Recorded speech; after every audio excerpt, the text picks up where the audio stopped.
ভাইয়ার বিয়ের 2 দিন পরে আজকে নতুন ভাবির হাতে ইলিশ মাছ দিয়ে লাউয়ের ঘন্ট খাবো। বাসার সবাই সেই গায়ে হলুদের আগের দিন থেকে শুরু করে আড়াই নারীর পরের দিন পর্যন্ত মাছ মাংস পোলাও খেতে খেতে একবারে মুখে অরুচি হয়ে গেছে। এই জন্য আর কি বিয়ের অনুষ্ঠান শেষে আজকে বাসায় বেগুন ভাজা, ইলিশ মাছের ডিম ভাজা, গুড়া চিংড়ি মাছ ভর্তা, টাকি মাছ ভর্তা, সবগুলো ভর্তা করছে আজকে শুকনো মরিচ দিয়ে। তো আপু অনেক কষ্ট করে পাটার মধ্যে বেটে ভর্তাগুলো করছে। তো পাটার যে অবশিষ্ট ভর্তা ছিল সেই ভর্তা দিয়ে ভাত মেখে আমাকে এক নালা খাইয়ে দিল। সাথে তো লাল শাক ছিল পাইন্না মসুরির ডাল। তো সবাই অনেকে ভর্তা ভাত তৃপ্তি করে খেলো। আসসালামু আলাইকুম, কি অবস্থা সবার, কেমন আছেন গাইস? বিয়ের ধুমধাম আচার অনুষ্ঠান সব কিছু সমাপ্তি ঘটলো। এখন কি জামাই বউ খালি সংসার করবে সুখে শান্তিতে। তো আজকে বিয়ের প্রায় 2 দিন পরে 3 দিন।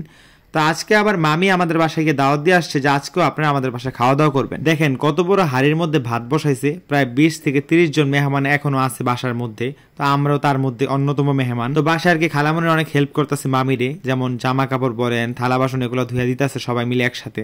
তো দেখেন সকাল সকাল ভাইয়া কত বাজার করে নিয়ে আসছে। লাউ নিয়ে আসছে, লাল শাক নিয়ে আসছে, গুড়া চিংড়ি মাছ নিয়ে আসছে, দুধ কিনে নিয়ে আসছে। তো আমি আর দুলা ভাই চিন্তা করলাম যে কদিন তো একটু আজাইরায় ঘুরছি গাড়ছি খাইছি, একটু শরীরের মধ্যে তেল হয়ে গেছে, আজকে একটু কাজ করি। তো দুলা ভাই বললো আচ্ছা ঠিক আছে আয় তুই আর আমি মিলা করি। তো দুলা ভাইরে দিলাম চিংড়ি মাছ বাঁচতে।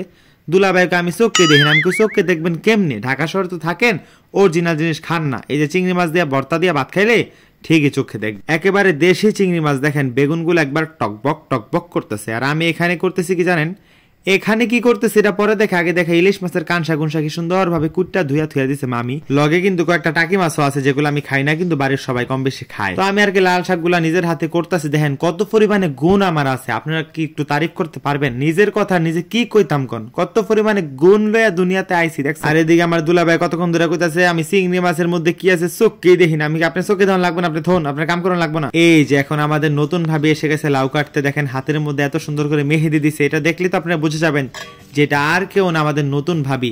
নতুন ভাবি খুবই ছোট, আমার থেকে অনেক ছোট। ভাইয়া আর কি জানে না যে নতুন ভাবি এখানে লাউ কাটতেছে, তাইলে আর কি ভাইয়া কাটতে দিত না। তো নতুন ভাবি এই বয়সে কি কাজ কাম করতে পারে জানি না, কিন্তু লাউটা কিন্তু খুব ভালোভাবে কাটতেছে। ঘুমটা দিয়ে বাড়ির নতুন বউ কি সুন্দর করে কুটনো কাটতেছে, ব্যাপারটা কিন্তু খুব সুন্দর। তো ভাবির আমি বলতেছে ভাবি এত সুন্দর করে পাতলা চিলি চিলি করে আপনি লাউ কাটতেছেন, আপনার থেকে তো আমার লাউ কাটা শিখতে হবে। লাউ কাটা আমি পরে শিখবো, এখন আমি দেখবো যে আপু বেগুন কিভাবে কাটে। তো দেখেন আপু বেগুনগুলা কি সুন্দর গোল গোল করে স্লাইস করে কাটতেছে। এই গোল বেগুনগুলা না আমার খুব পছন্দের। এই তাল বেগুন ভাজা দিয়ে আমি 1 প্লেট ভাত না অনায়াসে খেয়ে ফেলতে পারি, বাট অ্যালার্জির কারণে এখন খেতে পারি না। তো ভাবি আর কি ওখানে রোদে টিকতে পারে না, এই জন্য আর কি রান্নাঘরের মধ্যে আইসা লাউগুলো কাটতেছে, কাটুক, রোদ আর কি সহ্য করতে পারে না। আর আপু বেগুনগুলো কেটে দেওয়ার পরে এগুলো ভালোভাবে আমাকে ধুয়া দিছে। তারপর আমি এখানে মশলা মাখাইতেছি। আমি আপুরে জিজ্ঞেস করতেছি যে হলুদ গুঁড়া মরিচ গুঁড়া কতটুক দিমু। তারপর যতটুকু পরিমাণে দেওয়া লাগে আমি ঠিক অতটুকুই দিয়েছি, বুঝছেন। দিয়া আমি নিজের হাতে নাড়াচাড়া করতেছি। এটা কিন্তু একটা সাহসের বিষয়, কারণ এখানে যত পরিমাণে মশলা দিছি, যত পরিমাণে মরিচ দিছি গাইস, আমার হাত কিন্তু জ্বলা যাবো গা। আমি তাও নিজের হাতে মাখতাছি। কেন মাখতাছি? কারণ আমি আপনাদেরকে দেখাইতেছি যে আমি পারি। পরে যে আমার হাত জ্বলবে এটা আমি খুব ভালো করে জানি, কারণ আমি যে পরিমাণে মরিচের গুঁড়ো এখানে দিয়েছি হাত জ্বলবে এটা স্বাভাবিক। কিন্তু আপুরা আম্মুরা এগুলো আর কি মাখতে মাখতে অভ্যাস হয়ে গেছে। তো তারপর আমি এখানে ইলিশ মাছের ডিমের মধ্যে মশলা মাখাইলাম।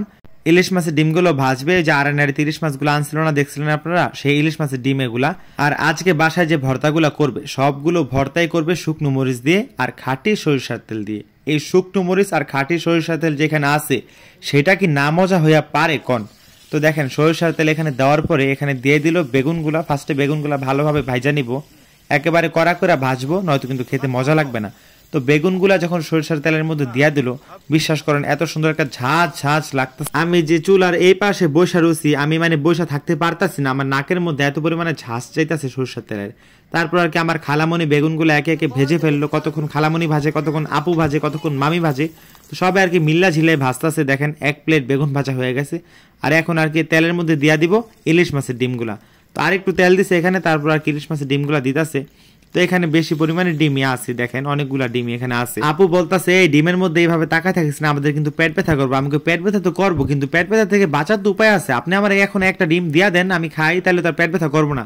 তারপর আপু সত্যি সত্যি 1 পিস ডিম আমার দিল। তারপর আমি ডিমটা গরমে ঠেলে ধরতে পারতাছি না, কোনোভাবে একটু ধরে 1 কামড় দিছিলাম, দেখলাম যে মজাই লাগে, সত্যি অনেক মজা।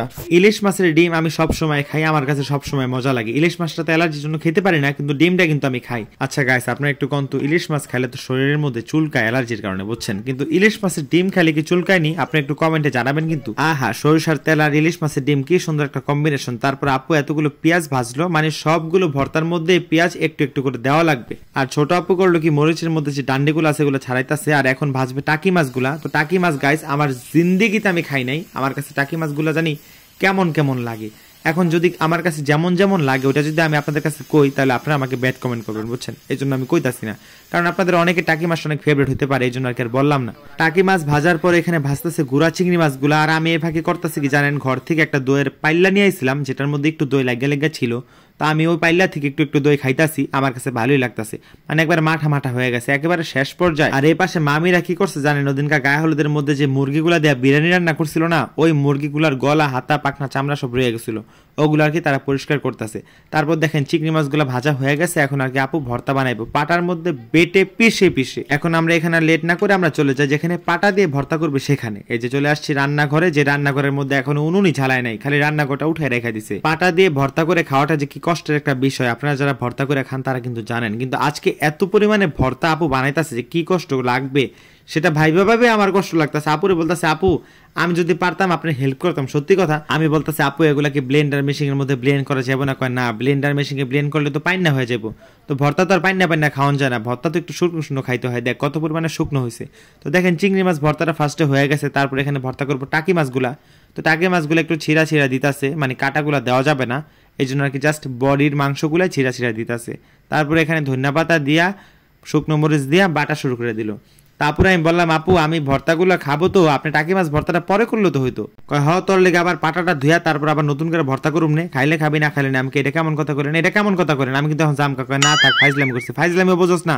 আমি কই ঠিক আছে, কিন্তু আপনি এমন জোরে করেন এর লেগে মনে করলাম যে আপনি সিরিয়াসলি করলেন। কয় না আমি সিরিয়াসলি কই না, আজ পর্যন্ত তোরে আমি কোনো সিরিয়াস কোনো কিছু কইছি? তুই কি সিরিয়াস কথা বোঝোস?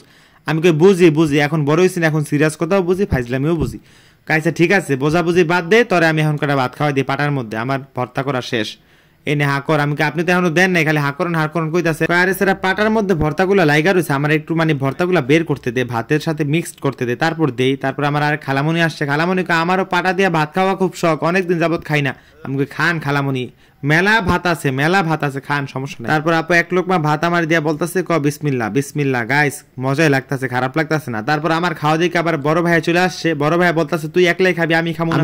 কাইন্দেন না, খান, আছে তো প্রচুর পরিমাণে আছে। তারপর বড় ভাই এক লোকমা ভাত মুখে দিয়ে যে কি আস্বাদন করে খাইতেছে, মানে অনেকদিন পর আর কি ভর্তা ভাত খাইতেছে, মজা তো লাগবেই। কোন এ কয়টা দিন গরুর মাংস, মুরগির মাংস, খাসির মাংস, ডিম, মাছ, মাংস এগুলো খাইতে খাইতে অসহ্য হয়ে গেছে। গাইস তো আপনারা ভর্তা বানানো দেখলেন, লাল শাক রান্নাও দেখলেন, এখন আর কি নতুন ভাবে রান্না করবে ইলিশ মাছ দিয়ে লাউয়ের ঘন্ট। কিন্তু নতুন ভাবে দুইটা লাউ কাইটা এত পরিমাণে ক্লান্ত হয়ে গেছে গা, বুঝছেন। এর লেগে ঘরের মধ্যে গিয়ে ফ্যানের নিচে বয়ে রয়েছে। পরে এর লেগে ডাক দিলাম না, খুব কষ্ট লাগে, বুঝছেন।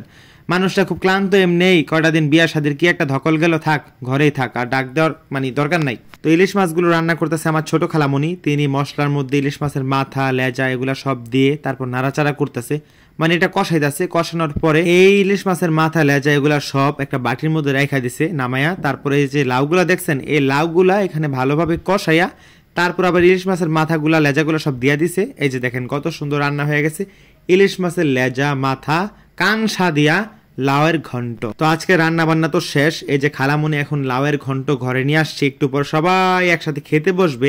এখন জাস্ট বাকি ভাতটা ঘরে আনা। তো এই যে খালামণি একটা বলের মধ্যে কইরা ভাতগুলো আনতাছে, কারণ এত পরিমাণে ভাত রানছে এত বড় একটা পাল্লার মধ্যে সব একসাথে আনা পসিবল না। তো সবাই যখন খেতে বসবে একসাথে তখন আর কি গরম গরম নিয়ে সবার প্রথম দিব, আবার ভাত খাওয়া শেষ হলে আবার গরম গরম নিয়ে আবার দিব, মানে এটাই খুব সুন্দর একটা কাজ। তো এই যে দুলাভাইরা সবাই বসে পড়ছে খাইতে, একে একে ভর্তা নিতাছে, মাছ নিতাছে, বেগুন ভাজা নিতাছে। আর আমি কি নিমো এটা নিয়ে খুব কনফিউজ, কারণ তারাই সব লয়ে লিতেছে। এখন আমি এখানে কি নিমো কোন?